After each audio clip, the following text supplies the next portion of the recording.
Lehendakari jauna, Ana Urquiza Anderea, Eusko Ikaskuntzako presidentea, Adolfo Plaza jauna, Laboral Kutxako presidentea, herri agintariak, autoritateak eta erakundeetako ordezkariak, egunon eta ongi etorriak Eusko Ikaskuntza Laboral Kutxa 2025ko sari emate ekitaldi honetara.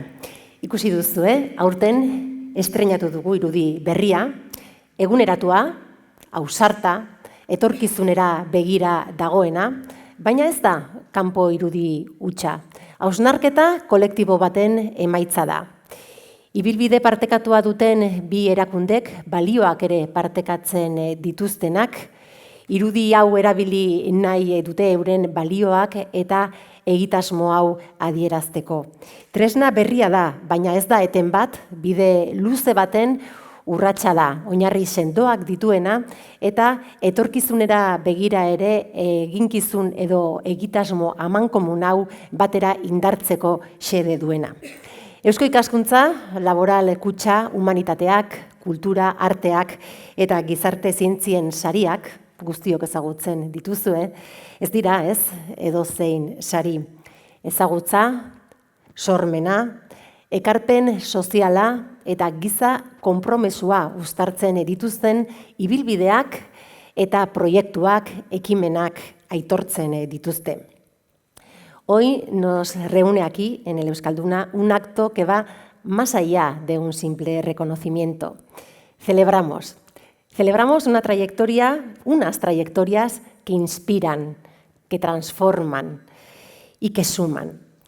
Al currículum más relevante dentro de las humanidades, cultura, artes y ciencias sociales y también gazte saria. Gaurko ekitaldi honetan bi sari banatuko dira, alde batetik gazte saria, 2019an sortutako saria da, humanitateak, kultura, arteak eta gizarte zientzien alorrean, 35 urte baino gutxiago dituzten gizabanako edo taldeen ekimen garrantzitsuak saritzen dituztena, eta bestetik Eusko Ikaskuntza Laboral Kutxa, humanitateak, kultura, arteak eta gizarte zientzien alorrean, kurrikulum bikainenari ematen zaiona. Lehenik eta behin eta gaurko ekitaldia hasteko, aurtengo edizio honetan nortzuk diren sarituak eta zergatik ezagutuko dugu. Horretarako, lehen hitza Gazte Sariko epaimahaiko ordezkariari emango diot, Nagore Ipina, Mondragon Unibertsitateko UESiko fakultateko dekanoa da bera. Nagore Ipina Anderea, nahi duzunean.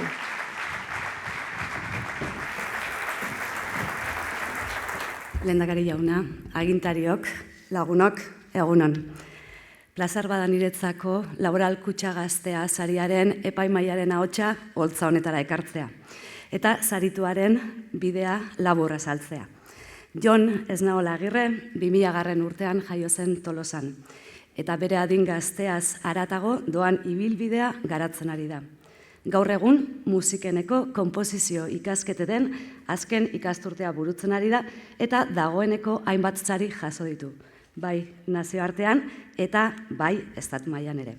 Halaber, musikagileak elkarteko zuzendari batzordeko kidea da, euskal kultura eta musikarekiko duen konpromisoa agerian utziz. Saria emateko arrazoi nagusia lur obra izan da, sorkuntza garaikideko lan sinfonikoa da bera. Baina, horrez gain, euskal kultur ondareari begirada berritzaile bat eskaintzen dion proposamena da. Gainera, proposamen sakona dela uste dugu. Lur ez da pieza musikal hutsa. Bere osotasunean, sorkuntza artistikoaren, konpromiso sozial eta ekologikoaren eta kultur transmisioaren arteko elkargune aberats eta konplexua da. Obrak omenaldi esplizitua egiten dio Nestor Basterretxeari, eta haren unibertso kontzeptuala hartu du abiapuntu. Amalur dokumentalari egiten dizkio erreferentziak zein kosmogamia artistikoaren ikuspegian. Lanak disiplina arteko dimentsioa hartzen du. Elementu simboliko, sentsorial eta erritualen bidez, entzuleak esperientzia sensorial osoan murgilduz. Epaimahaiaren iritziz, lur obra artistikoki eta teknikoki bikaina da. Eta horrekin batera, obrak euskal kulturarekiko eta ondarearekiko konpromiso sakona erakusten du. Jon Esnaolagirrek obra honen bidez erakutsi du gai dela iraganarekin elkarrizketa aberatsa sortzeko eta aldi berean euskal sortzaileen belaunaldi berriari ahotsa emateko.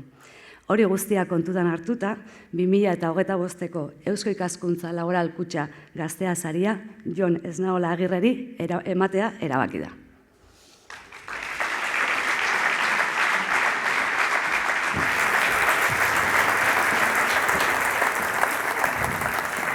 Mila esker Nagore Ipina zure hitzengatik eta baita ere epaimahaia osatu duten guztiei beren lan eta konpromisoarengatik ere. Gaur lehenengo gazte saria izango da, bigarren aldiz ibilbide bikain baten aitortza publikoa izango da. Urteetan zehar egindako lana eta konpromisoa saritzen duena. A continuación vamos a conocer el Premio Eusko Ikaskuntza Laboral Kutxa de Humanidades, Cultura, Artes y Ciencias del 2025 al mejor currículum. Para ello, quiero invitar al escenario en representación del jurado, compuesto por representantes de las 7 universidades del ámbito geográfico de actuación de Eusko Ikaskuntza, la representante también de Musikene, Centro Superior de Música del País Vasco, y los representantes de Eusko Ikaskuntza y Laboral Kutxa, a Juan José Etxeberria Sagastume, rector de la Universidad de Deusto. Lehendakari jauna, agintariok eta adiskideok, ore eta plazer handia niretzat Xabier Etxeberria, Mauleon jaunaren laudatzioa egitea. Zeregin erraza da, neurri batean, epaimahaiak ezin hobeki laburbiltzen baititu bere aktan sarituaren meritu nagusiak, baina erronka handia da, aldi berean, nire hitzak baliatu nahi nituzkelako. Etxeberria, irakaslea goraipatzeaz haratago, sari honek gizarteri bidaltzen dio mezu garrantzitsua azpimarratzeko. Epamahaiak adierazten du Xabier Etxeberriaren ekarpena bi arrazoiengatik dela nabarmena. Lehenik eta behin, gatazkaren inguruan, arazo etikoak lantzeko garaian agertzen duen gogoeta sakontasunagatik, zorroztasun intelektualagatik eta kalitate moralagatik. Bigarrenik, justizia sozialarekin eta persona kalteberen bizi baldintzen hobekuntzarekin hartu duen konpromiso zibikoagatik. Leo literalmente del acta del jurado, no es exagerado calificarle a Xabier como auténtico faro moral y teórico en el largo camino de la restauración de la convivencia en Euskal Herria. Ciertamente la reflexión siempre brillante de Xabier ayudó a tomar conciencia de la necesaria centralidad de las víctimas y mediante el reconocimiento a su trayectoria las volvemos a poner a ellas, las víctimas, en el centro de nuestra mirada. Señalando y agradeciendo la implicación humilde y fructífera de Xabier en el movimiento por la paz y su gran aportación a la educación para la paz, extendemos también ese reconocimiento a otras muchas personas, organizaciones sociales e instituciones. El jurado subraya también, y cito de nuevo textualmente, que Etxeberria es un auténtico referente internacional en los derechos humanos de las comunidades indígenas y destaca su sensibilidad hacia la discapacidad y hacia todas las formas de vulnerabilidad. Este reconocimiento no es únicamente un homenaje individual, sino una invitación a ampliar nuestra mirada para incluir a quienes raramente ocupan el foco de los relatos triunfales. Se trata de rescatar del margen a quienes viven en los márgenes. En un tiempo tan necesitado de brújulas éticas como el nuestro, la labor callada pero persistente de Xabier nos recuerda que la justicia y el cuidado de cada ser humano no son virtudes accesorias, sino exigencias fundamentales de toda sociedad verdaderamente humana. Epamahaiaren argumento horiei nik beste bi azpimarra gehitu nahi nituzke. El profesor Etxeberria es uno de los principales impulsores de la formación ética en todas las áreas universitarias. Ha contribuido a la consolidación de asignaturas éticas y ha promocionado la creación de materiales especializados en ética aplicada. El premio reconoce así la importancia de la ética para nuestra sociedad en una doble dimensión, para buscar un horizonte de plenitud auténtica para nuestras vidas y para el fundamento del ejercicio de una ciudadanía comprometida con la justicia y convivencia. Este reconocimiento nos recuerda que el cultivo del pensamiento ético no es un lujo académico, sino una necesidad vital para afrontar los desafíos de nuestro tiempo con lucidez, sensibilidad y responsabilidad. Y el segundo elemento que deseo subrayar alude a una dimensión igualmente fundamental del legado de Xavier, su papel clave en la configuración de un horizonte para la universidad de inspiración cristiana en el contexto de una sociedad crecientemente pluralista, no solo a través de su ejemplo intelectual y personal, sino más explícitamente a través de su visión de la universidad formulada en términos de confesionalidad cristiana, de inspiración e invitación, que se ha empleado tanto en tantos cursos de formación. Puede parecer una aportación particular, importante, podría pensarse si acaso para las universidades católicas, pero no. La reivindico aquí como una contribución significativa para el conjunto de la sociedad, una sociedad que valora la pluralidad en el espacio público y reconoce la riqueza que aportan las cosmovisiones sustanciales siempre que respeten la pluralidad y la libertad también dentro de las propias organizaciones. Tamaitzera noa. Aipatutako ekarpen guztiengatik eskerrak eman nahi dizkiot Xavier Etxeberriari eta bihotzez ematen dizkiot gainera. Baina zorionak ez dizkiot berari bakarrik emango, gu guztioi baizik, konbentzituta nagoelako gaurko ekitaldi honek gizarte hobea eraikitzen laguntzen digula. Zoriona guztioi.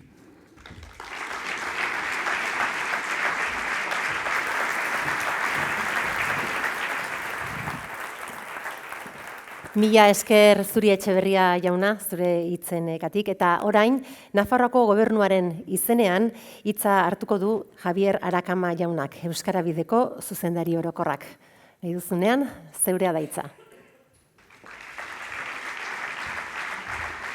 Lehendakari jauna, agintariak, unibertsitateetako ordezkariak, Eusko Ikaskuntzako eta Laboral Kutxako presidenteak, Jaun Andreok eta era berezian, Xavier Etxeberria Mauleon eta Jon Eslaola Agirre, eguerdion guztioi.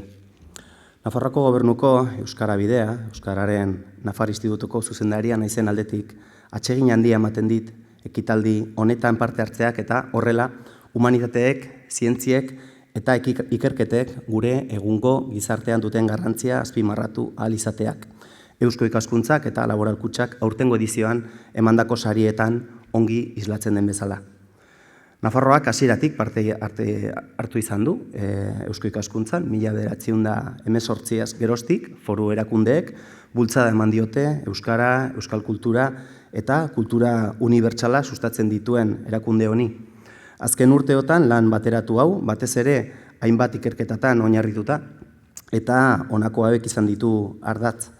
Gizarte kohesionatu eta demokratikoak eraikitzeko balioak, oihartzu sozial positiboa duten diskurtso elementuetatik abiatuta Euskara sustatzea, edota gizarte aniztasunaren kudeaketa demokratikoa.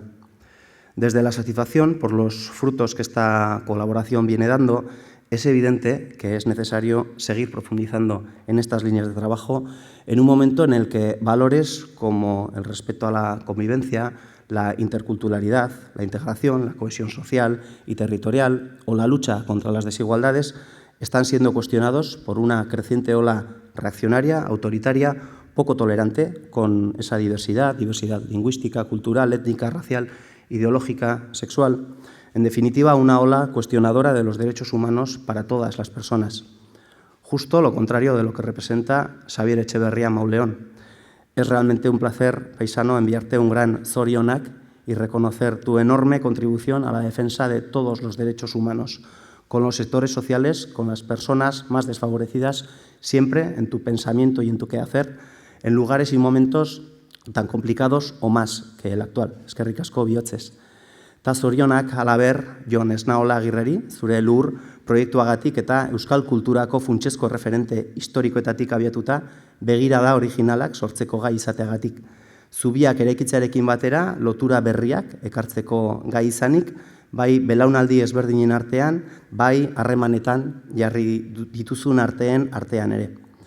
Besterik ez, nire aldetik eskerrik asko Eusko Ikaskuntzari, Laboral Kutxari, epaimaikidei eta sari hauek ematea posible egiten duzuen guztioi Euskal Herriko zientzia, humanitate, kultura eta arteen balioa nabarmentzen laguntzen duzuelako. Mila esker.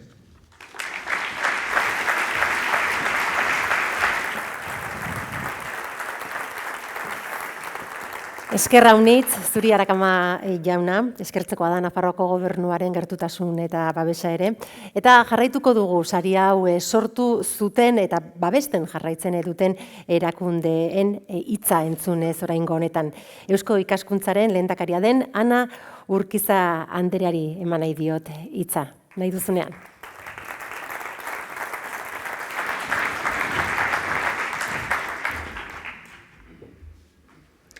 Egun on guztioi.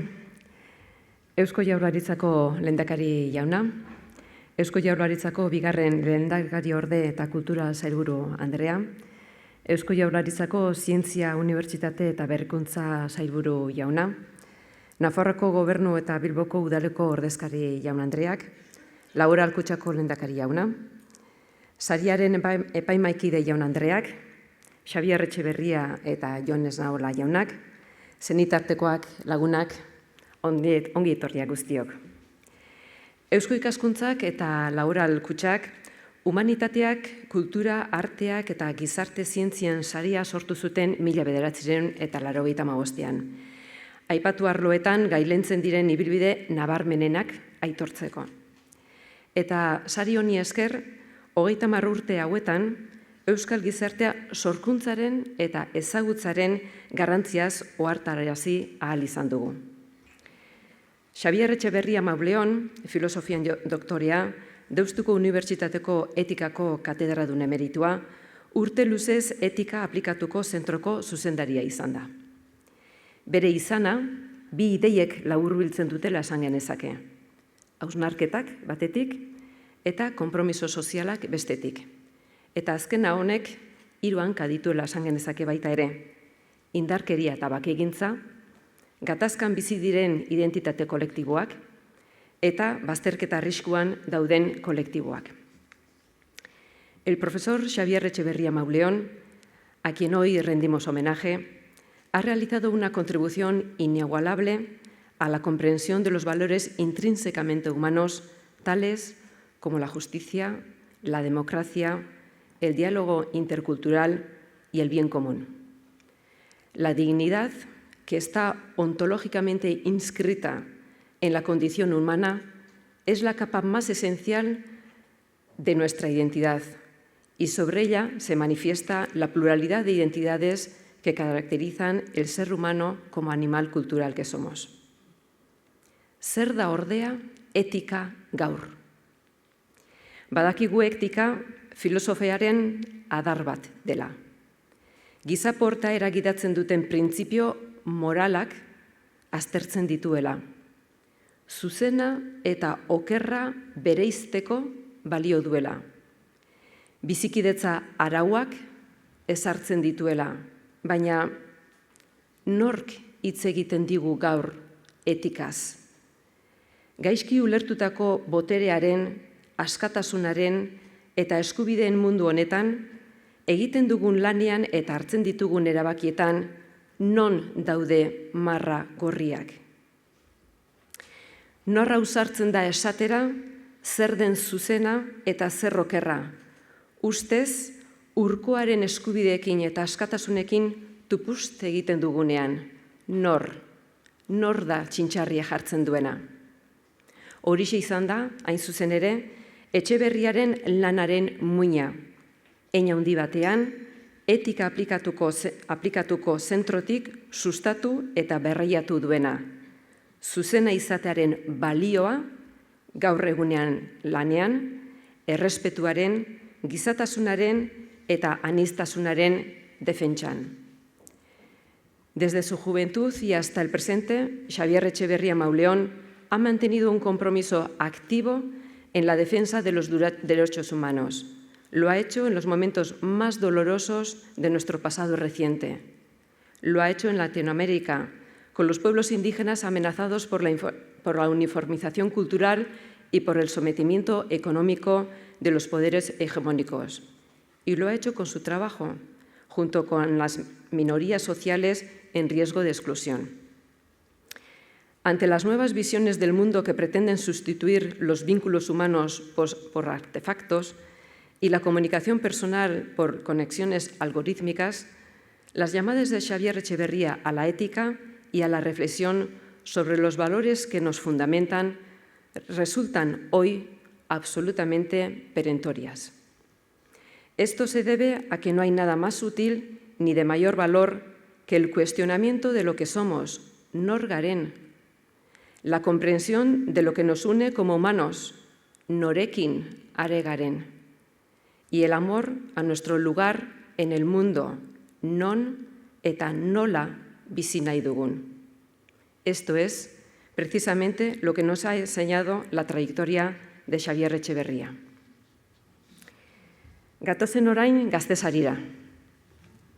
Eusko Ikaskuntza Laboral Kutxa Gaztesariaren 7. edizioak Lur Nestor Basterretxearen oroimenez izeneko musika proiektua lehenestea hobetsi du, Jon Eslaola Agirreren lana. Lanak bi ardatz nagusi ditu, bata, musika garaikidearen eta euskal folklorearen arteko uztarketa, eta bestea, naturaren defentsa. Jon Eslaolak proiektu honekin bere ibilbidea berresten duela esan genezake. Urte gutxitan asko ekoitzi du. Eta aitortu digunez, ez du dakien hori egiten, baizik eta berritik sortzeko eta ikasteko grinari heltzen dio. Eta abiapuntu horrek, lan kuadernoa ideia eta proposamen berriz betetzera darama, sortekoa bera. Musika bitartekari gisa erabilita, euskal kultura berrinterpretatzea eta kulturaren transmisioari zubiak eraikitzea da jomuga. Artea, hausnarketarako tresna bihurtu eta belaunaldi berrien sormenerako konpromisoa eta nortasun gisa islatzea. Jon Eslaolak sensibilitate berri bat dakarkio euskal musika garaikideari. Gaurko begirada, sustraiekiko lotura eta benetakotasunetik unkitzeko gaitasuna. Gaur ez dugu bere talentua txalotzen bakarrik, baizik eta baita etorkizunean garatuko duena. Dagoeneko orainean oihartzuna duen ahortz propioa erakusten digu, etorkizuna markatuko duena, hau pixua Jon. Ez nuke hitz hauek bukatu nahi eskerrak eman gabe. Eskerrak lehenbizi Laboral Kutxari, 30 urteko ibilbide luze honetan, sari ospetsu honi eman diozuen babesagatik. Eta eskerrak baita ere Eusko Ikaskuntzarekin lanean aritzen zareten unibertsitate guztioi, zuen parte hartzeak ohorez eta prestigioz jasten duelako Eusko Ikaskuntza Laboral Kutxa sari hau. Besterik gabe eskerrik asko guztioi eta zorion bero-beroak Xabier eta Joni.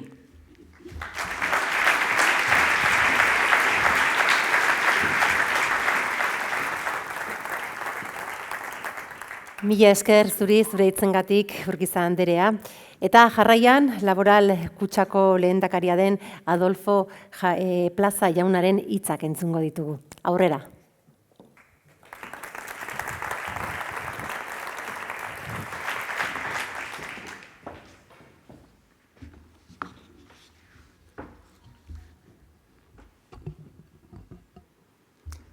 Eusko Jaurlaritzako lehendakaria, Eusko Jaurlaritzako sailburuak, Nafarroako gobernuko eta Bilboko udaleko ordezkariak, Eusko Ikaskuntzako lehendakaria, unibertsitateetako errektore eta ordezkariak, epaimaikaideak, gainontzeko lagunak, egun on guztioi eta eskerrik asko gurekin bat egiteagatik.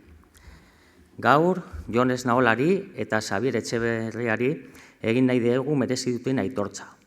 Ongi etorri berezia biontzat eta zuen lagun eta senitartekoentzat.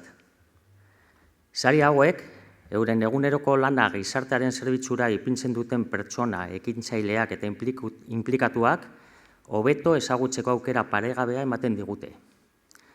1985ean, Kurrikulum Nabarmenaren sariaren sorreratik eta 2019ean Gazte sariaren jaiotzarekin, palmares nabarmena osatu dugu. Aurretik aipatu den moduan, Eusko Ikaskuntza eta Laboral Kutxa erakundeok berretsi nahi izan dugu gure konpromisoa. Horrela, 2025ean irudia aldatu dugu, baina funtsean hasierako sari hauen sedea sustatzen jarraitu nahi dugu, inguruan ditugun bide lagun guztiekin elkarlanean. Bereziki azpimarratu nahi nituzke epaimaikide diren unibertsitateetako eta gainontzeko erakundetako ordezkarien ekarpenak. Taldean hitz horrek iraganean, orain eta etorkizunera begira, euskal gizarteak dituen beharrei, ekarpena egiten dieten pertsonak identifikatzen laguntzen digu, eta Euskal Herriaren bizio anitzago eta zabalagoarekin erabakiak hartzen. Eskerrik asko, bihotz-bihotzez egiten duzuen ekarpen zabalagatik. Jon Esnaola Agirreri txikitatik omen datorkio musikarekiko joera. Seguru asko odolean izango du horretarako grina. Aitona trombonista, aita trompetista, osaba musikaria, bada zerbait. Bere hasierako ibilbideko kaja sordatik abiatuta, pianoa, trompeta, xilofonoa, gitarra eta beste hainbat instrumentuz bete du bere gela. Perkusionista izan arren, denak ditu gustokoak. Horrez gain, bere logelan liburuentzat badu tokia.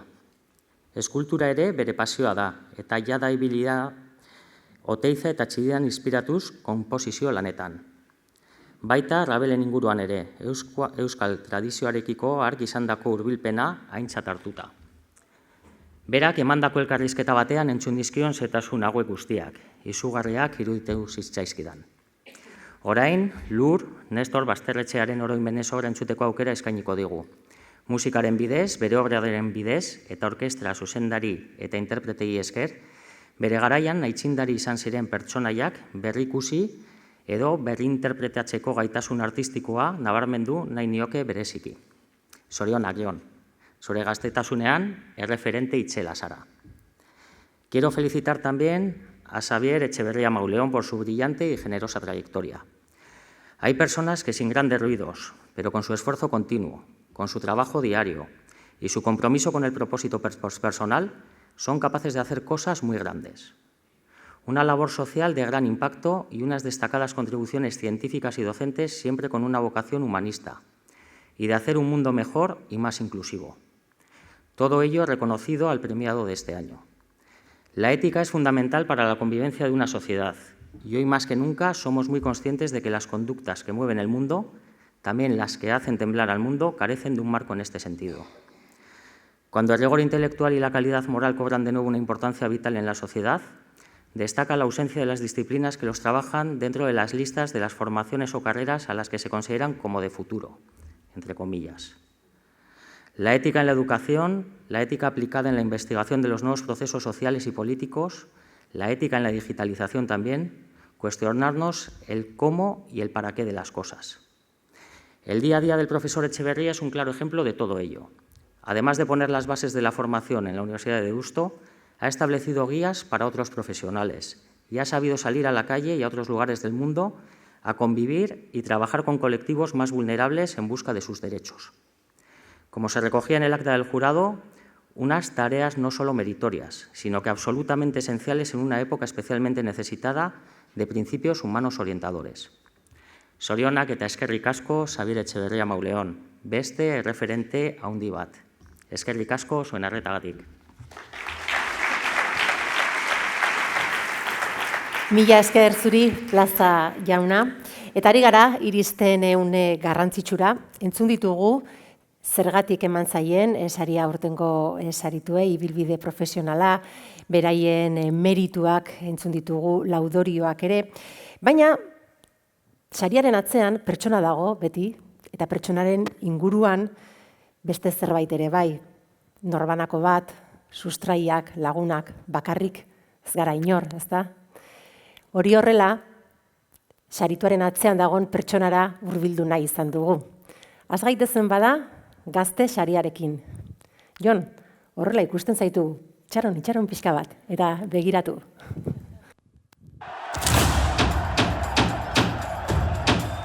Tolosa, soinua da, erritmoa da, eta batez ere, bihotzetik sortzen den musikaren festa da. Hemen jaiotzen denak, ume-umetatik darama barruan danborrotzen dardara, inauterietako kalejirak, eta bizitzari musika jartzeko grina. Jon Esnaola Tolosar horietakoa da. Musika gazitakoa, bere barnean erritmo bat darama. Jaiotzetik berea duena. Ni Jonen aitakin txarangan jotzen nuen, komentatu zian, bere semei klase emango nion, zati guzti ziola, etxen, perkusioekin da guztatzen zaiola behi jarraitzea, ez?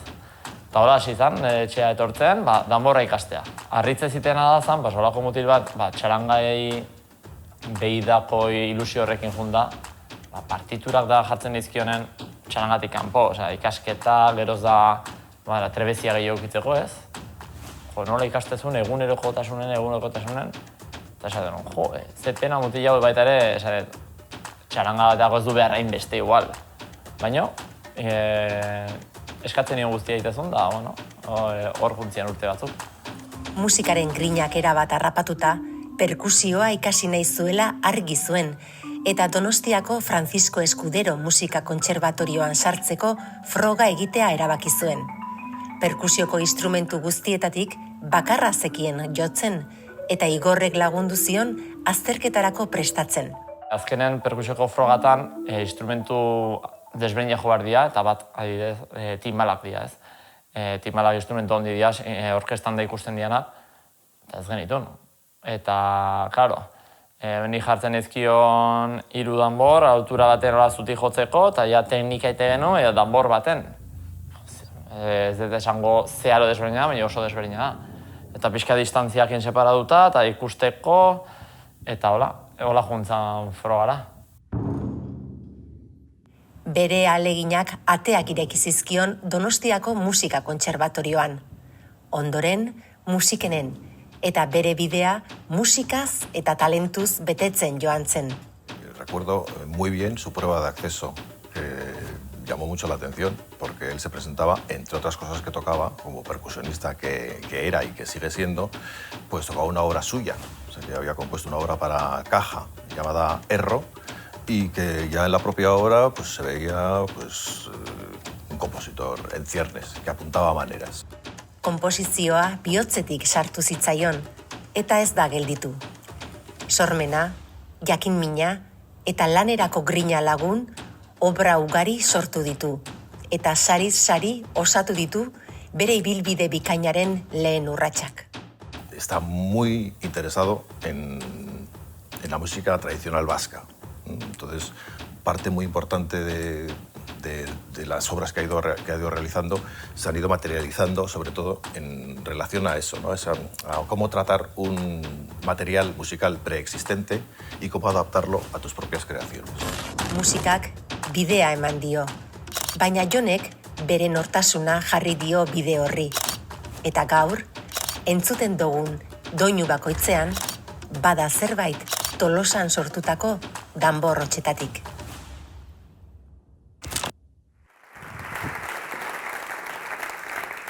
Dedikazioa eta pasioa guztarturik hortxe dugu Jon Esnaola besteen begietatik ikusita.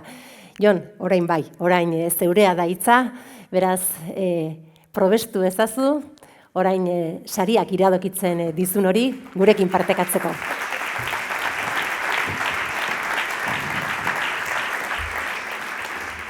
Bueno, lehenengo eta behin eskerrik asko sorpresa honengatik. Benetan lasaiago non dagoen nervioso jarria zuen, así que... Bueno, guraso, ikasle, lagun, agintari eta gerturatu zareten guztioi eguerdian. Musika belarreteatik entzun nuen lehen aldian, ez nituen begiak oraindik ireki ere egiten. Aita zen, bere trompeta, zinauteritako kalejirak, habanerak eta baltsak jotzen. Molinatxo, Galtzaundi, Praskuarena... Kaleak musikaz girotzen dituen musikariei horietakoa dugu aita. Aitona alboan duela tromboia joz. Aitona, Tolosako betiko tromboi jole horietakoa da, Paotxa, trombonista dela txaranga inkansables. Horrela zen nintzen musikan, tambor bat hartu eta aitaren eta aitonaren hanka artean erritmoa jaliz, kale arteak girotuz. Hor jabetu nintzen musikari izan nahi nuela. Mundua eta nire realitatea musikatik eta artetik ulertzen nuela. Edotzen ideia nahi sentimendu musika bilakatu nitzakela. Sortu egin behar nuela, sortzea behar bat zela. Prejuiziorik gabe egitea, besterik gabe sortu. Soinua ez ezagun egiten zitzaien horregatik sortzen dut, deskurritzeko, soinua zer den jakiteko, esperimentatzeko, amesteko. Eta gaur, inoiz baino gehiago, soinua ez ezagunagoa eta misteriotsuagoa egiten zait. Sortzea jolastea da, gauza berriak egitea eta egiten edo ezagutzen ez dudan hori ezagutzen saiatzea. Berrikuntza dut maite etorkizunari begira errealitate berriak sortzea, baina tradiziotik, gure herriko tradizion jakitun izan, ezagutu, eraldatu eta transformatu. Tradizioak aldakorra behar du izan, begi eta belarri berriak behar ditu bizirik jarraitzeko. Transformatzen eta birplanteatzen ez den tradizioa, tradizio kristalizatua, betirako hila, soilik gure liburuetan idatzia, dastatu gabea. Txikitatik izan dut oso argi nire ametsa artista eta musikagilea izatea zela, hala esan ohi dit beti amak, baina gustoko bideak aukeratzea ez da beti arraza izaten. Eskolan, irakasle batzuek ez zuten begionez ikusten beraien ikasle bat artista bilakatu zitekeenik, beste batzuek bidea ere oztopatu egin zidaten eta eskola saltu behar izan nuen. Baina gertatutakoak gertatuta hemen nago zuen aurrean, gauero amestutako ametsa bizitzen. Gerora, musika ikasketetan, irakasle izugarriak ere izan ditut, inoiz ahaztuko ez ditudanak. Horregatik, nire ikasketetan erreferente izan diren irakasleak eskertu nahiko nituzke. Mila esker Igor Arostegi, nire lehen irakasle eta orain lagun dudanari. Mila esker Jorge Patxeko eta Inigo Peña. Eskertu nahiko nituzke baita ere, azken 4 urte hauetan irakasle izan ditudanak. Eskerrik asko Ramon Lazkano eta Zurine Gerena Barrena. Gracias, Elis, por haber estado siempre dispuesta a abrirme las puertas a la escultura, a la etnomusicología y al conocimiento. Eta noski, mila esker Gabriel Erkoreka por guiarme y trazar las rutas en el camino correcto. Baina proiektu hau bakarderan garatuko banu, ez litzateke inoiz egia bilakatuko. Orkesta batek eman dezaken lekziorik handienetako bat da, gauzarik handienak talde lanean eta elkar lanean soilik gertatzen direla. Horregatik, hau ez zen inoiz posible izango Euskal Herriko Gazte Orkestaren laguntzari gabe. Mila esker Ego, Germano Ormazabal eta Uria. Musiken ere eskertu nahiko nuke, 4 urte hauetan eman didan formakuntza eta aukerengatik. Bilboko Orkesta Sinfonikoari ere musikenek duen konbenioagatik, obra hau grabatzeagatik mila esker. Eta bukatzeko noski, eskerrik asko Eusko Ikaskuntza eta Laboral Kutxari. Baina gaur, holtzaren gainean 5 minutu hitz egiten zaizuen honek, ona iritsi ahal izateko orduak eta orduak igaro ditu bere estudioan buruari galderak eginez, erantzunak bilatu nahian eta nolabait bere unibertso sonoroa pentagrametan islatzen saiatuz. Sorkuntza prozesua isilekoa da, bakardadea lagun, isiltasuna eta piano baten hotsa noiz behinka. Baina egunerokoan ateaz beste aldentzuten naute. Nire gora berekin, nire asarre, tristura eta inspirazio momentuekin. Eta hala ere, egunero, zaintzen, babesten eta goxatzen naute. Artista batekin bizitzea, sinistu iezadazue, ez da bat ere erreza. Horregatik guztiagatik, eskerrik asko ama eta eskerrik asko aita.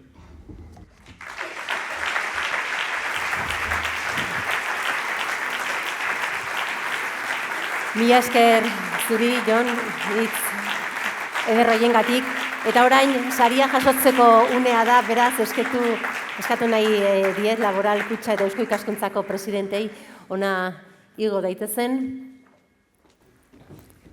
Saria jasotzea, baina erdiratu zaitezte. Hauxe da saria.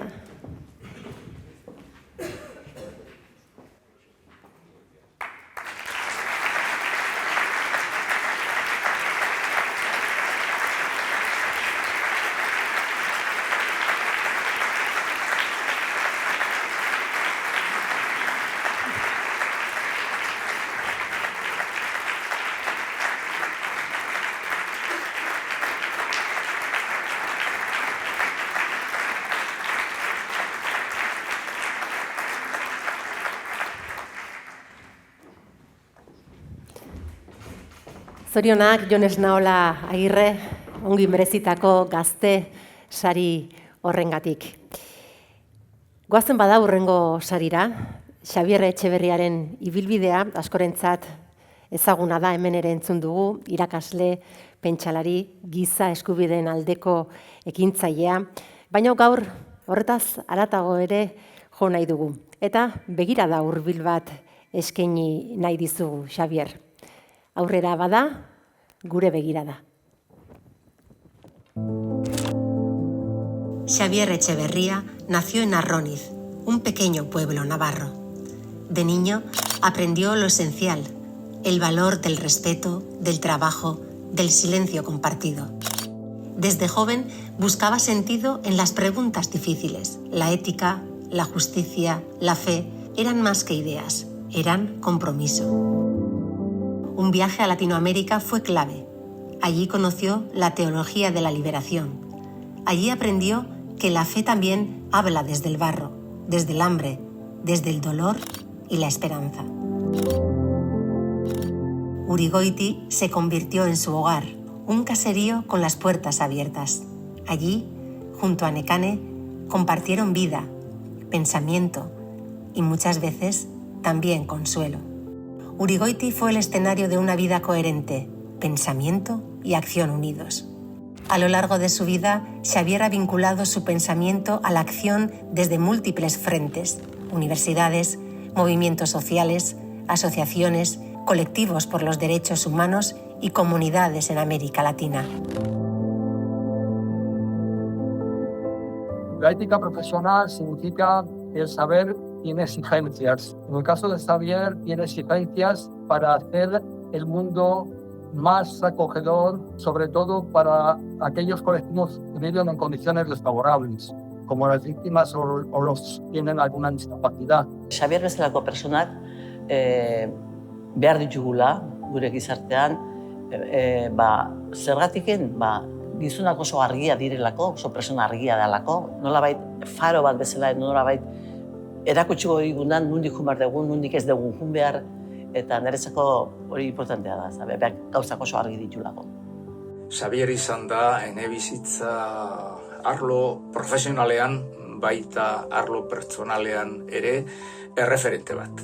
Bere konpromesua giza eskubideekin, pobreziarekin, elkartasunarekin, migrazio kontuekin, hainbat gauza eta hainbat gauza horietan topo egindet beti Xabierren laguntzaz eta Xabierren aholkuekin.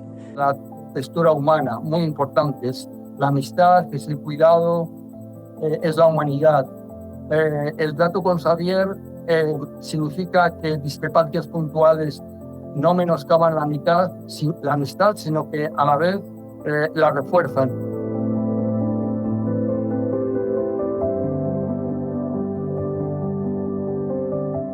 Le conozco a Xabier desde hace como 45 años a través de la parroquia de San Andrés Apóstol y del barrio. Él es muy capaz de darle un sentido a algo muy difícil con ejemplos sencillos. Este libro habla de los místicos, pues que sepa que le considero a él un místico como a Santa Teresa y a San Juan de la Cruz, de esos que habla él, que lo sepa. Xabier es un sabio, desde el punto de vista intelectual, político y social, pero sobre todo humano. Y además es humilde y claro, lo que le hace tremendamente atractivo para el diálogo. Eskerrik asko, Xabier. Es una persona, no sé, que esas personas no se tenían que morir nunca. Este reconocimiento no es solo a un pensador, es a un ser humano que ha vivido con claridad, con compromiso y con ternura.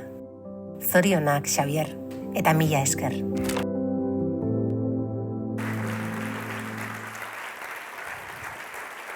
Orain bai, Xabier Etxeberria jauna, zeurea da hitza, eta nahi baduzu hurbildu zaitez, ona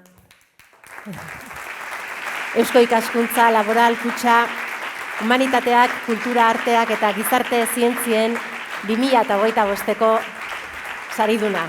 Aurrera, Xabier. Bueno, habéis conseguido emocionarme para empezar, así que no sé cómo voy a leer lo que he escrito. Muchas gracias a todos los testigos que habéis sido de acompañamientos que hemos tenido y que hemos hecho mucho conjuntamente. Pero no me voy a enrollar porque el tiempo es limitado. Entonces voy a leer un poquito lo que he preparado.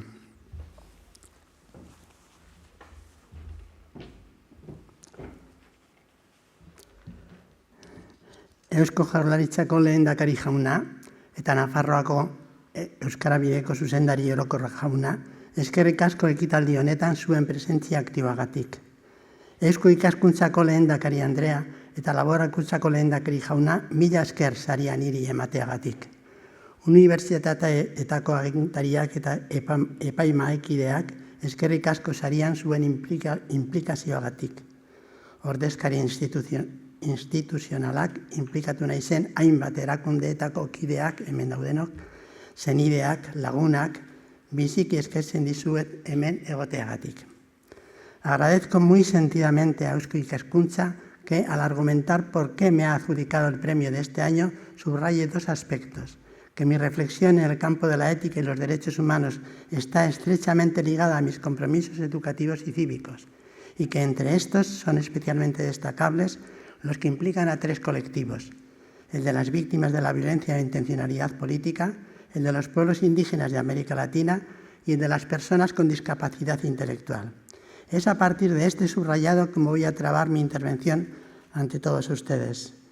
Lo primero que quiero destacar es que entre mi reflexión, en gran medida escrita y publicada, y mis compromisos, se ha dado una imbricación fecunda que me ha alentado desde mis comienzos como profesor, primero como catedrático de filosofía de institutos de bachillerato y luego como profesor y catedrático de ética de la Universidad de Deusto, implicado a la vez en organizaciones cívicas enraizadas en los colectivos citados. Que haya habido esa imbricación ha significado que mi reflexión ha sido mayormente reclamada por los compromisos a los que he tratado de orientar, que ha querido ser ya un compromiso, que incluso elaborada individualmente se ha contrastado con quienes compartía compromisos antes de editarse y contrastarse con los lectores. Y a su vez, que los compromisos, en diálogo con quienes los compartía, se dejaban interpelar, estimular y modular por la reflexión. En la realización práctica he tenido mis limitaciones y fallos, pero la intención siempre ha querido ser esa. Un segundo aspecto que deseo subrayar es que, subyacente a esa imbricación entre reflexión y compromiso, ha habido siempre en ella un dinamismo del que solo poco a poco he sido plenamente consciente hasta el punto de poder nombrarlo y desarrollarlo reflexivamente, el de la receptividad responsiva. No es este el lugar para exponer todo lo que implica, pero sí lo es para señalar cómo ha sido clave en la percepción y vivencia de mis compromisos reflexionados. Desde el sujeto autónomo autosuficiente que pretendemos ser y que a veces creemos que somos y que nunca nadie lo es plenamente, los tres colectivos implicados en ellos, víctimas de la violencia, pueblos indígenas, personas con discapacidad, han tendido a ser vistos como personas y grupos necesitados, pasivos, a los que la ética de la justicia, superando la compasión, reclamaría socorrer activamente, o a ver en ellos a personas que hay que ayudar a su capacitación autónoma en lo posible para que tomen luego las riendas de su vida. Ayudar, pues, nosotros, recibir ellos. Pues bien, frente a ello, desde el enfoque de la receptividad responsiva, he buscado activar una circularidad virtuosa de receptividades responsivas entre las partes de la relación, las que formalmente apoyan y las que formalmente reciben, que así se fortalecen mutuamente y se entrelazan. Está entonces en ambas el momento primario de la recepción de un bien que viene del otro, de la otra, en sus poliformes expresiones, que alienta junto a las potencialidades propias el momento de la respuesta con enriquecimiento mutuo, siempre en el respeto a las libertades que así se potencian entre ellas. Lo decisivo aquí no es la responsabilidad mía ante el otro, sino la respuesta al otro, no necesitada de ley moral obligante, porque emerge espontáneamente, activada y apoyada en la receptividad del otro, en la receptividad en las dos partes interrelacionadas, en circularidad fecunda. Se entenderá mejor todo esto si, en el resto de mi intervención, paso a señalar someramente algunos de los aprendizajes en mi praxis compartida y reflexionada que he recibido. Aprendizajes que, al interior de ese dinamismo circular, he recibido de esos tres colectivos y que se han entrelazado con mis respuestas de apoyos. Parto de la base de que de los tres he recibido el don primario de que me interpelaran hacia la justicia y hacia el bien.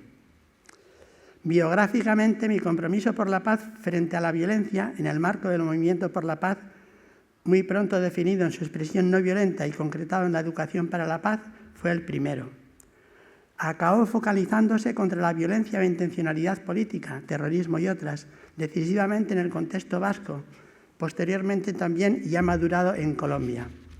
Pues bien, fueron víctimas de esa violencia las que me ayudaron a afinarlo éticamente y a hacer efectivo con ellas el círculo de la receptividad responsiva. En mi caso comenzó a evidenciarse en un discreto y por mi parte no buscado encuentro. El lehendakari Ibarretxe había creado la Oficina de Atención a las Víctimas del Terrorismo, nombrando responsable de ella a Maisabel Lassa, que buscó el apoyo de Jaime Arrese, ambos aquí presentes.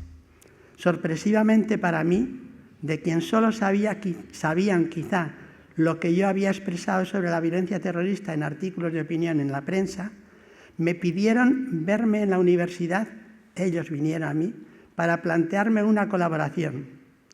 Pues bien, ese entrar mío en una relación directa con los dos víctimas del terrorismo de ETA, que venían en actitud receptiva respecto a mí, estimuló en mí, a través de ellos, ya conscientemente, la actitud receptiva ante las víctimas, ante todas las víctimas.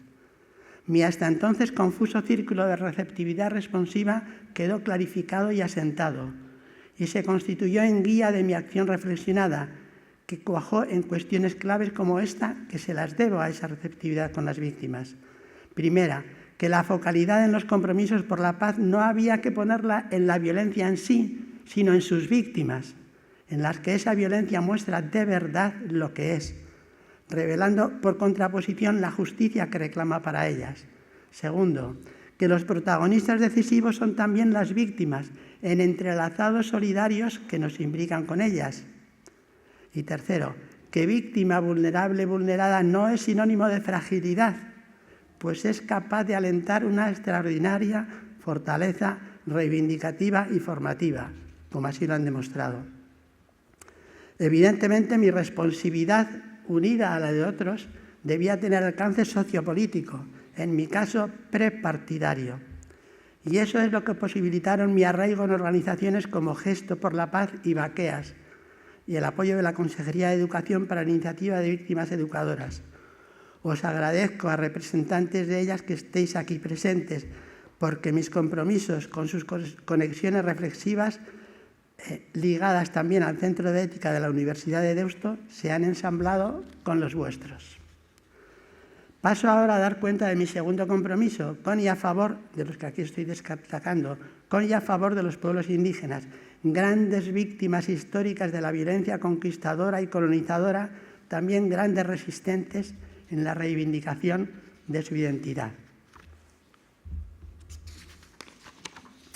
Gracias a la mediación de universidades y organizaciones latinoamericanas, he podido insertarme con ellos en circularidad virtuosa, de una receptividad responsiva que me ha ayudado de modos como estos, es decir, que me ha aportado estos. A nivel general, a ajustar la universalidad de los derechos humanos, abriéndolos a su inculturación plural, con las consecuencias que eso tiene en las relaciones entre los pueblos. Mi breve pero intensa convivencia con el pueblo shipibo amazónico del Perú fue especialmente estimulante en esto.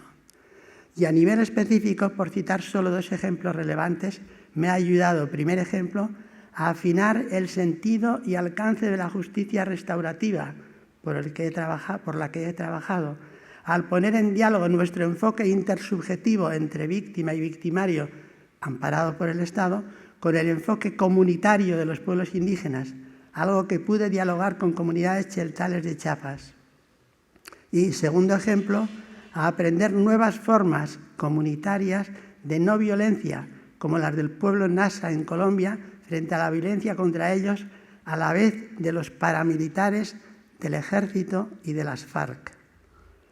Por la gran distancia geográfica no pueden estar aquí representantes de estos y otros pueblos, Por eso me he permitido hacerles presentes nombrando, con el consentimiento de ellos, a 2 personas del pueblo nasa, muy cercanas a mí, Florilba Tróchez y Alcibíades Escué, junto con quien hizo posible mi conexión con ellos, Manuel Ramiro Muñoz. Me queda dar cuenta de mi conexión activo-reflexiva con organizaciones de apoyo a las personas con discapacidad intelectual, en mi caso las aglutinadas en torno a Plena Inclusión y a FEBAS, a cuyos representantes agradezco su presencia. Esta conexión surgió también de una interpelación muy personalizada. Desde la entonces FEAPS se me pidió apoyo en mi condición de experto en ética para que les asesorara en la elaboración de un código ético. Objeté mi inexperiencia reflexivo-práctica en este ámbito, volcado como estaba en los ámbitos anteriores, algo que mis interlocutores tumbaron con una simple observación con fondo de denuncia. Dinos un profesor universitario de ética que tenga esa experiencia con las personas con discapacidad. La circularidad receptivo-responsiva, azuzada por esa interpelación, había comenzado. En la puesta en práctica de esta circularidad he sido estimulado por los profesionales de apoyo y las personas mismas a aprendizajes y procesos relevantes, como, por poner un par de ejemplos, que el ideal vital para todos no es el de la independencia autosuficiente que anhela el liberalismo, sino el de la interdependencia compleja, inclusiva de todas las personas, solidariamente vivida desde nuestras circunstancias.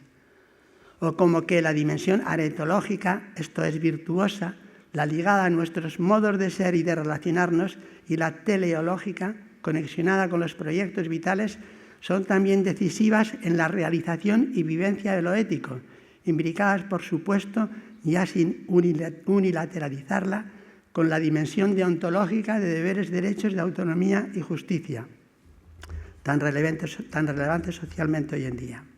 Acabo ya. Precisamente porque se han dado en mi vida estas circularidades de la recepción responsiva, el reconocimiento que hoy me expresa Eusko Ikaskuntza Laboral Kutxa a través de este premio es también reconocimiento de todas las personas y organizaciones implicadas en ellas, a las que es de justicia que añada a Nekane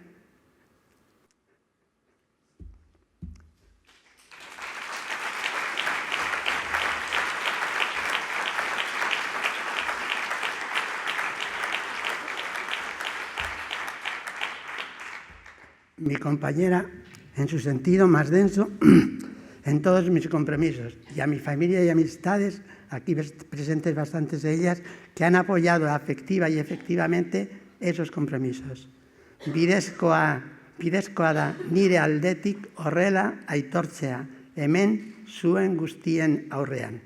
Eusko Ikaskuntzak eta Laboral Kutxak niri saria emanez posible egin dute nik publikoki esatea. Mila esker horregatik ere.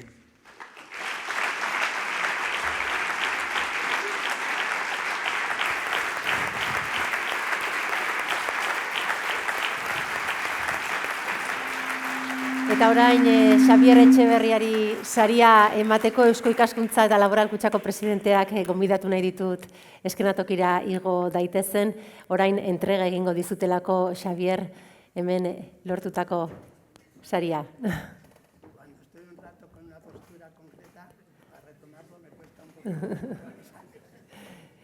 Jarri zaizte hementxe aurrekaldean mesedez.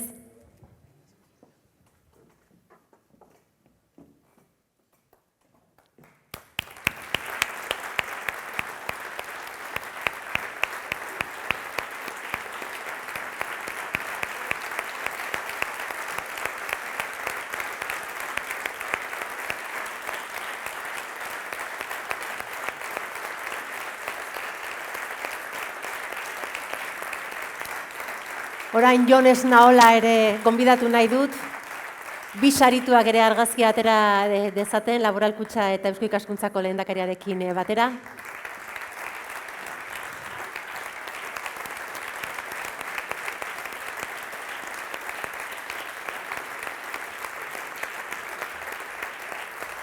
Eta argazkia borobiltzeko lehendakariari eskatu nahiko genioke, bera ere igo dadin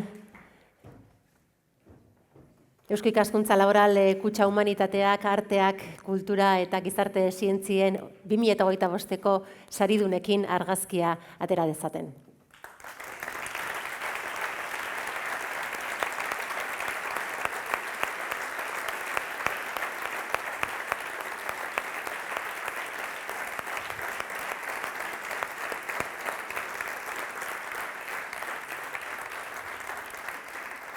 Mila esker eta zorionak sarituei, baita bi lehendakariei ere, eta orain Nepal baduzue joan zaitezkete zuen eserlekuetara.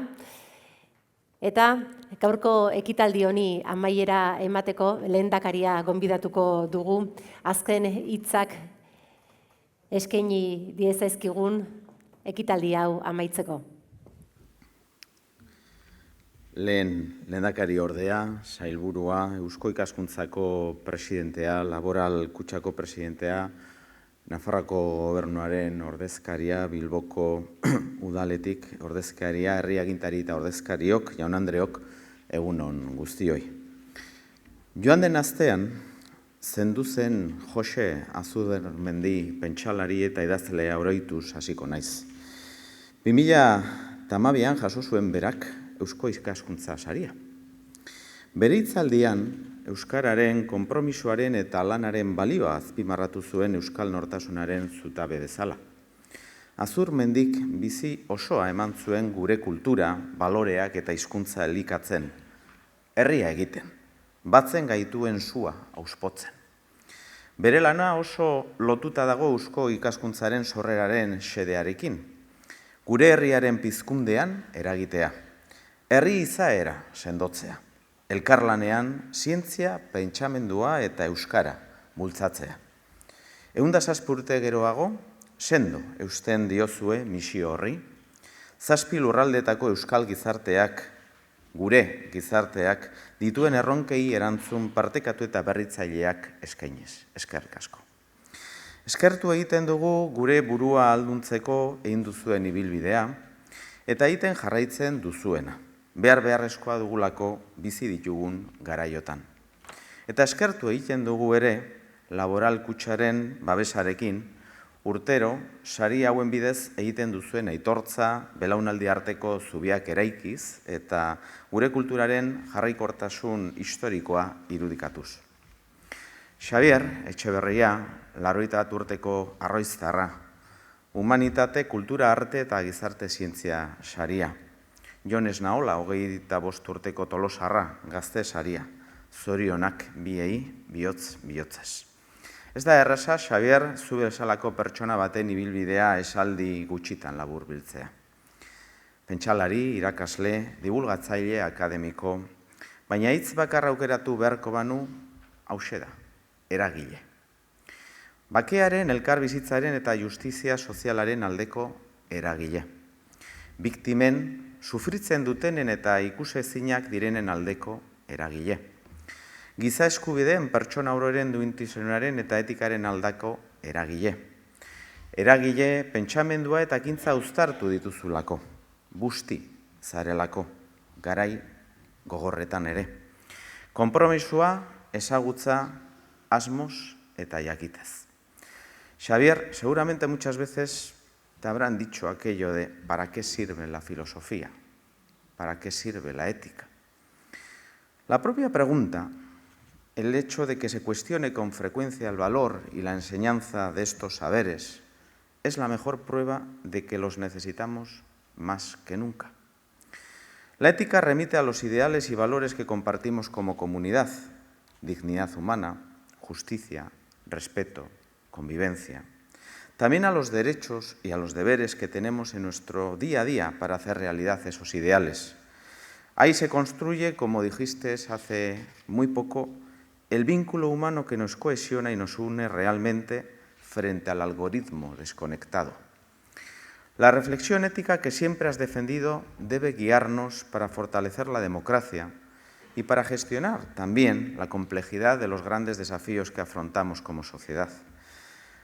Gracias, Xavier, por recordarnos que en tiempos de desafección, de ruido, de inmediatez, de ascenso de los populismos, no podemos hacer política con el piloto automático.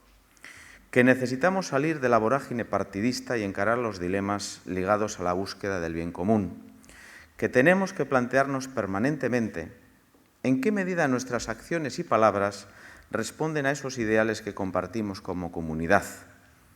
Xavier, tu trabajo, como el de José Azurmendi, nos ayuda a cuestionar lo que somos y lo que hacemos y hacernos preguntas pertinentes, por muy impertinentes que sean.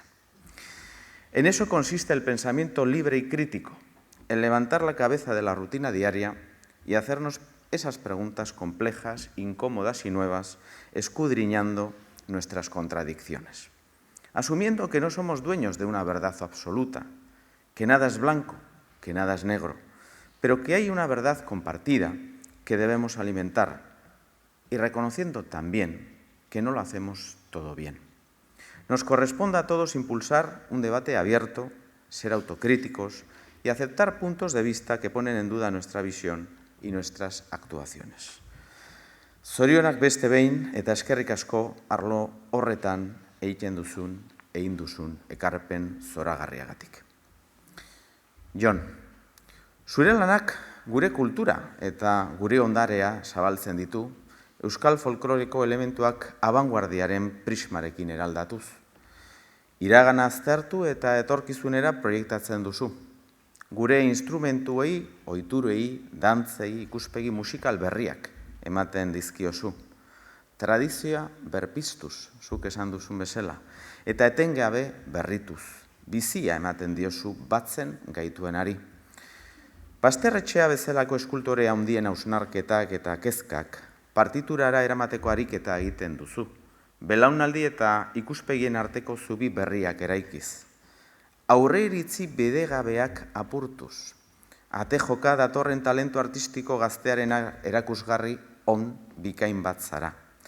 Euskal nortasunaren sustraiei eta referentei miresmenarekin begiratzen diezue, iturri zaharreko ur berria zarete. Arrobia badugu herri honetan, eta gure ardura da aukerak ahalbidetzea, onena eman dezazuen, onena. Batzuen gaituena, batzen gaituena, partekatzen duguna da kultura bere adierazpen guztietan, artean, letretan eta zientzian. Funtsesko papera betetzen du, pertsona eta herri bezala hazten jarraitzeko. Euskal nazioan, ondare hori indartzen duzuen guztion lana aitortzea dagokigu. Beraz, eskerrik asko eta eutxigoiari, horrela segi, mila esker.